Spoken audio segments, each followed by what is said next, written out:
Hi friends, ఈ వీడియోలో మనం రోజువారీ రాశి ఫలాలలో కన్యా రాశి వారి గురించి తెలుసుకుందాం. అంతకన్నా ముందు చిన్న రిక్వెస్ట్ ఫ్రెండ్స్, ఈ వీడియో మొదటగా చూస్తున్నట్లయితే లైక్ చేయండి, షేర్ చేయండి, అలాగే సబ్స్క్రైబ్ చేయడం అసలు మర్చిపోదు. మీ యొక్క సపోర్ట్ నాకు ఎంతో అవసరం. ఇక కన్యా రాశి వారికి ఈరోజు చూసుకున్నట్లయితే వృత్తి వ్యాపారాలలో ఎవరైతే ఉన్నారో వారికి ఈరోజు సాధారణంగా సాగుతుంది. చిన్ననాటి మిత్రులతో స్వల్ప విభేదాలు కలిగే అవకాశం కనిపిస్తున్నందున కాస్త ప్రశాంతంగా ఉండండి. అలాగే ఆర్థిక పరిస్థితి కొంత మెరుగ్గా ఉంటుంది. ఆర్థిక వ్యవహారాలలో ఆలోచించి నిర్ణయాలు తీసుకోవాలి. డబ్బు ఇవ్వడం కానివ్వండి, పుచ్చుకోవడం కానివ్వండి ఈరోజు చేయకండి. ఇక చేపట్టిన వ్యవహారాలలో శ్రమాధిక్యత అనేది పెరుగుతుంది. గృహ నిర్మాణ యత్నాలు ఎవరైతే చేస్తున్నారో ఆ ప్రయత్నాలు ఈరోజు కాస్త మందగించే అవకాశం అయితే కనిపిస్తుంది.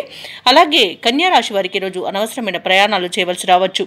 ఇక ఈరోజు ప్రయాణాలలో వాహన ప్రమాద సూచనలు ఉన్నవి కాబట్టి వాయిదా వేసుకోండి, లేదా తగిన జాగ్రత్తలు తీసుకోవడం అనేది చెప్పుకోదగ్గ సూచన. ఇక వ్యాపారస్తులకు వ్యాపారాలలో నష్టాలు ఎదుర్కొంటారు. ఇక ఉద్యోగస్తులు ఉద్యోగం పోగొట్టుకునే అవకాశం ఉన్నందున లంచాల జోలికి వెళ్ళకండి. ఇక విద్యార్థులకు విద్యా నష్టం అనేది ఏర్పడుతుంది కాబట్టి శ్రద్ధగా పట్టుదలగా ఉండండి, ఇతరులపై ఆధారపడకండి. ఇక ఎవరైతే షేర్ మార్కెట్లలో పెట్టుబడులు పెడుతున్నారో వారికి నష్టాలు అనేవి ఎదురవుతాయి కాబట్టి పెట్టుబడులు పెట్టకపోవడమే మీకు మేలు చేస్తుంది. అలాగే తొందరపాటు నిర్ణయాల వలన అనేక నష్టాలను ఎదుర్కొనే అవకాశం కనిపిస్తుంది.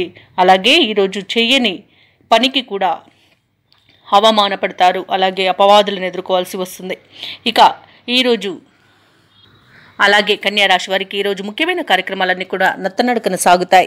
ఆదాయం ఖర్చులకు సరిపోకపోగా అవసరాలకు అప్పులు చేయవలసి వస్తుంది. మిత్రులు సన్నిహితులతో అకారణంగా విభేదాలు ఏర్పడవచ్చు. ఆకస్మిక ప్రయాణాలు ఉండవచ్చు. కష్టమే తప్పితే ఫలితం అనుకున్నంతగా కనిపించదు. ఆరోగ్య నియమాలు పాటించడం మంచిది. నిర్లక్ష్యం తగదు. ఔషధ సేవనం చేయండి. తగ్గకపోతే వైద్య సంప్రదింపులు చేయడం మీకు మేలు చేస్తుంది. ఇక వ్యాపార వాణిజ్యవేత్తలు ఎవరైతే ఉన్నారో వారి యొక్క ప్రయత్నాలు నిదానంగా సాగుతాయి. ఇక ప్రభుత్వ ఉద్యోగస్తులకు మరిన్ని బాధ్యతలు మీద పడే అవకాశం కనిపిస్తుంది. చిత్ర పరిశ్రమ వారికి సాంకేతిక నిపుణులకు కొంత నిరాశజనకంగా సాగుతుంది. విద్యార్థులు మరింత కష్టపడితే తప్ప ఫలితం పొందుతారు. అలాగే మహిళలకి కుటుంబంలో చికాకులు ఎదురవుతాయి. ఇక కన్యా రాశి వారికి అదృష్ట రంగు నలుపు, ప్రతికూలమైన రంగు ఎరుపు, అదృష్ట సంఖ్య 2. ఈరోజు కన్యా రాశి వారు దుర్గాదేవి అష్టోత్తర శతనామావళి పఠనం చేయడం వలన మంచి శుభ ఫలితాలను పొందుతారు. అలాగే పనులలో వచ్చే ఆటంకాలని తొలగించుకోగలుగుతారు.